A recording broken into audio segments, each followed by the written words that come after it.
तसव्वुर करे, एक ऐसी सल्तनत जहां इंसान ही नहीं बल्कि परिंदे, जानवर, हवाएं और हत्ता के जिन्नात भी एक नबी के हुक्म के ताबे हों। एक ऐसी बादशाहत जहां ताकत का मतलब जुल्म नहीं बल्कि अदल और अल्लाह की बंदगी हो।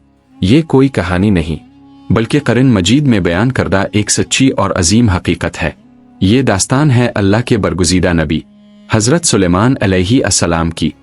इब्तिदा एक अजीम नबी और बादशाह का तारुफ। हज़रत सुलेमान अलैहि अस्सलाम अल्लाह के जलील अलक़दर नबी और हज़रत दाऊद अलैहि अस्सलाम के बेटे थे। अल्लाह ताला ने उन्हें न सिर्फ नबुव्वत अता फरमाई बल्कि ऐसी सल्तनत भी अता की जो दुनिया में किसी को नसीब नहीं हुई। कुरान पाक में अल्लाह फरमाता है कि सुलेमान अलैहि अस्सलाम ने दुआ की, ए मेरे रब, मुझे ऐसी बादशाहत अता फरमा जो मेरे बाद किसी को ना मिले। अल्लाह ताला ने उनकी दुआ कबूल फरमाई। हवाओं पर इख्तियार अल्लाह ने हज़रत सुलेमान अलैहि अस्सलाम को हवा पर इख्तियार अता फरमाया। हुआ उनके हुक्म से चलती। वो एक दिन में महीनों का सफ़र तय कर लेते थे। ये अल्लाह की तरफ से एक मौजज़ा था जो इस बात की निशानी था कि असल ताकत सिर्फ अल्लाह के हाथ में है। जिन्नात पर हुकूमत। हज़रत सुलेमान अलैहि अस्सलाम को जिन्नात पर भी हुकूमत दी गई। वो जिन्नात से बड़े बड़े महल्लात, इबादत गाहे और अजीब से गरीब तमीरात करवाते थे, लेकिन ये सब अल्लाह के हुक्म से होता था। जिन्नात उनके ताबे थे और नाफरमानी नहीं कर सकते थे। ये हमें याद दिलाता है कि अल्लाह जिसे चाहे इख्तियार दे सकता है। परिंदों और जानवरों की ज़ुबान समझने का मौजज़ा। हज़रत सुलेमान अलैहि अस्सलाम को अल्लाह ने जानवरों और परिंदों की ज़ुबान समझने की सलाहियत भी अता फरमाई थी। एक मर्तबा वो अपने लश्कर के साथ जा रहे थे। रास्ते में चींटियों की एक बस्ती आई।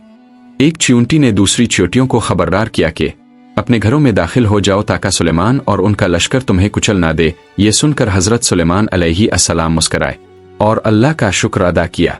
ये वाक़या हमें सिखाता है कि एक नबी की ताकत के साथ साथ इसकी आजिज़ी भी कितनी अजीम होती है। मलिका सबा और हुदहुद का वाक़या। एक दिन हज़रत सुलेमान अलैहि अस्सलाम ने अपने लश्कर का जायज़ा लिया। उन्होंने देखा कि हुदहुद परिंदा मौजूद नहीं। जब हुदहुद वापस आया तो इसने एक हैरान कुन खबर दी। वो एक ऐसी कौम के पास गया था जो सूरज की इबादत करती थी और उनकी हुक्मरान मलिका सबा थी।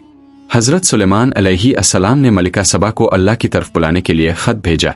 मलिका सबा ने तहक़ीक़ की, गौर किया और आखिरकार अल्लाह की तौहीद को कबूल कर लिया। ये वाक़या दावत हक़ की बेहतरीन मिसाल है। हज़रत सुलेमान अलैहि अस्सलाम का अदल। हज़रत सुलेमान अलैहि अस्सलाम अपनी हिकमत और इंसाफ के लिए मशहूर थे। उनके फ़ैसले इंतहाई दानाई और इंसाफ पर मबनी होते थे। वो अपनी अजीम सल्तनत के बावजूद अल्लाह के आजिज़ बंदे थे। आजिज़ी और शुक्रगुजारी। इतनी अजीम सल्तनत के बावजूद हज़रत सुलेमान अलैहि अस्सलाम हमेशा अल्लाह का शुक्र अदा करते थे। वो समझते थे कि ये सब अल्लाह की अता है। यही एक सच्चे मोमिन की निशानी है। उनकी वफ़ात और एक बड़ा सबक। हज़रत सुलेमान अलैहि अस्सलाम की वफ़ात एक हैरान कुन अंदाज में हुई। वो अपने असा के सहारे खड़े थे। जिन्नात काम करते रहे क्योंकि वो समझते थे कि वो जिंदा है। जब बीमक ने असा को खाया तो वो गिर गए। तब जिन्नात को मालूम हुआ कि वो वफ़ात पा चुके हैं। ये वाक़या साबित करता है कि गैब का इल्म सिर्फ अल्लाह के पास है। सबक और पैगाम। हज़रत सुलेमान अलैहि अस्सलाम की ज़िंदगी हमें सिखाती है, ताकत अल्लाह की अमानत है, अदल सबसे बड़ी हुकूमत है और असल कामयाबी अल्लाह की इताअत में है।